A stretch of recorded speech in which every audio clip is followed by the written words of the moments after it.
And plus, if you have a 40-inch deep beam versus a 60-inch deep, you may have just added a bunch of square footage to your building facade, and the height of your building, and the linear footage of all the equipment, and so forth. And then this is kind of really what the real cost savings is. This is the same location in the frame. This is the connection requirements for the ordinary brace, and that's all it took to connect ours. So just orders of magnitudes of savings there. And then some of the other things not necessarily considered in a lot of our cost studies, but you will save on foundation sizes. If I have those shallower beams, I'm going to save on story heights, which saves on the exterior and the linear footage of all the MEP work. Fireproofing. Normally our members are really compact structural sections, 14 inches deep is all. When you have to use 30-inch deep members, they're not as compact, so they make you not only have more square footage of fireproofing, but also thicker fireproofing. That's one of the other cost issues. And then here's just some example projects where we get to use these. This is a retrofit project. This is a hospital up in Seattle. All they did was take out the old quad-angle bracing and replaced it with buckled restrained braces. Kept the same beam and column sizes, and even the same gussets. And they retrofitted this hospital up to current code standards. So it was a really cost-effective solution for them. And here's the IHC hospital down in Murray. This complex ended up with about 1,000 braces on it. It's a good project for us. And here's the Marriott Library at the University of Utah. It's another retrofit project. Old concrete shear wall building with concrete slabs.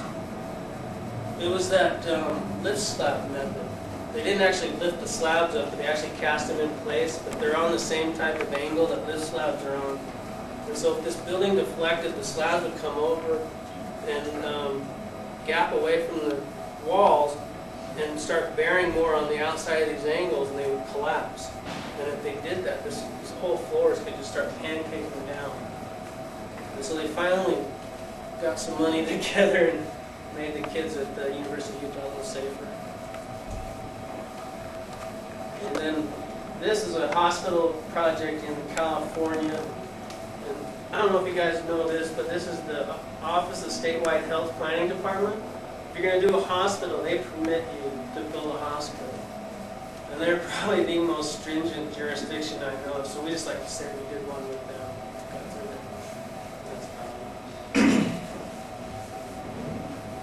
And then this one is at that IHC complex again. This is the MOB building. And in this one we use this column tree method where we do a column and the gussets and a beam stub all shop installed. So then all we do is come out in the field and bolt up beams and braces. And this was a 10-story structure. It has one more tier to go, but they topped that out in 4 weeks. So with this kind of method, this is what we prefer to do. We can build things pretty fast and cheap. A little bit more money in the shop, but save tons of money out in the field. And that's all I got, Woody. Questions? Not a lot about non-destructive testing, but a little bit about extreme braces. Any other questions, Ray? We do some MT on the end sometimes. Oh, that's true. If we have indications of laminar effects in the plate, we'll do some UT testing just to check out the extent of that. What kind of tool are you using for bolting? Typically, we like to use those twist-off type tension bolts. So they have a spline on them. So when they get to the right torque, the spline cuts off and we've got the correct tension. Now, first they bring all the plies up nice and tight first, and then they start twisting off the bolts. Yeah, everybody likes those TC bolts. You don't have that torque wrenches or anything like that. And we use the higher grade. They call them A490 high strength bolts. ASTM A490 bolts. Is there tension in the bolts, or is it just holding them in place? I mean, is it just a... No, it creates a lot of tension. Those bolts are brought up almost to the, well, pretty much right at the tension to where they'll start actually yielding and going plastic and stretching. So they're brought up right up to what they can handle in tension. These connections are considered a slip critical type connection where they have to be brought up into tension. It's termed slip critical, but during an earthquake event, so they're actually, during normal wind and stuff, the plates are just brought together and creates enough friction that that connection won't slip. But during an earthquake event, minor ones it may not slip, but major earthquakes it will slip. Yeah. It's not considered like a fatigue condition or a cyclic behavior condition.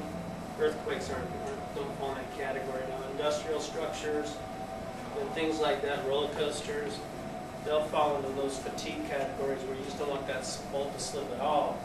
But also the forces during those conditions are more predictable and very well understood and really can prevent slip at those levels. Ours, those earthquake forces get very large.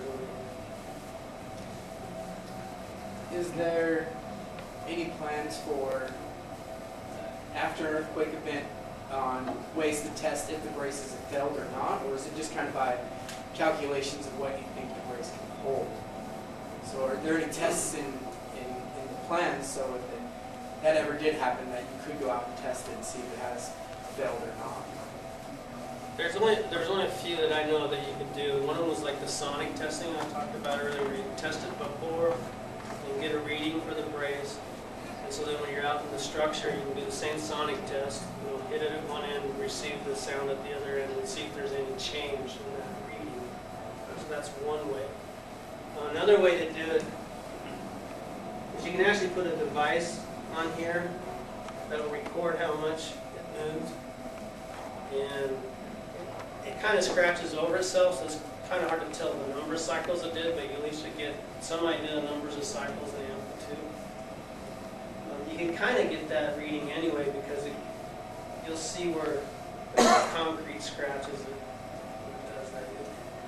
And then you can go and look at the structure, and based on how the structure looks and where there's cracking or not, you can do some post-analysis to get an idea of what the deformation would have been, things like that. But technically, no, there is no ND process to quickly verify what was done. What he's talking about is like those pins on the end that has to be planned to put on. We've only had one job where we actually put them on, I remember. Yeah, I think it's just a... Right. So nobody's really looked at that. But it is something that needs to be considered. If there's something quicker and better than... Right. Yeah, you guys could develop something like that for us. So if we do have so many buildings going to the seismic events after that, they're going to want to know pretty quick what's what. So, even though we can pretty well guarantee, well, you're good for this and that, so many seismic events, there may be, especially our spot, may say, well, I want to know. Yeah, you said it will, but let's find a way to check it. So, right, and so if you think of braces suspect, you think, well, maybe this one did get a lot of deformation. Well, you pull that brace out, pull it apart, and check it out, and look at it. Can't hold it. Yeah, we can do destructive testing. Ideas for them to last a while, so there may be an issue in the future. So how can we check these? But if you looked at the worst brace in your structure, and you pulled it all apart, and there's no signs of problems, you got to figure pretty much the rest of them should be okay. So you replace one brace instead of another brace. Or if that one was problematic, then you just kind of work your way down through the structure. Worst place, and get to a point where you feel like comfortable leaving the rest of those braces. Now, what's the longest brace? We're going to build a 55-footer. The longest one we built to date is about 50 feet. The largest brace we built is 44 square inches. So 44 times about 40, about 1,700 kilograms.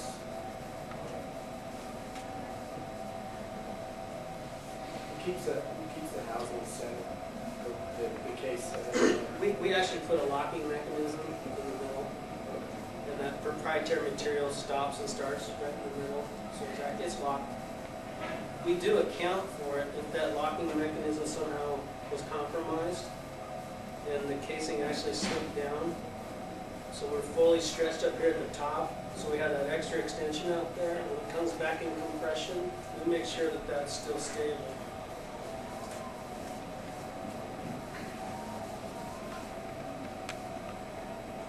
But yeah, I'd love you guys to come up with a great way to test these things like that. That's awesome.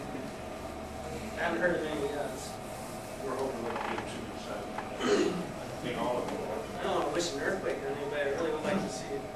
I got 40 structures out there now to see how well they do. There hasn't been, actually this is like the most tested system out there. Of all the other structural steel systems, locking restrained braces have been tested more than any of them.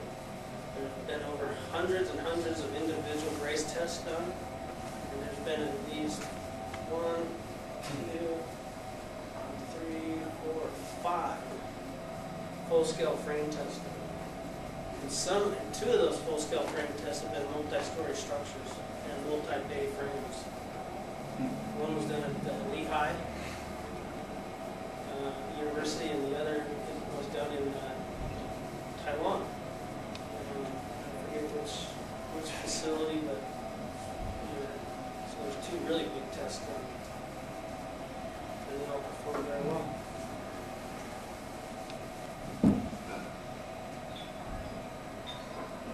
Anybody else?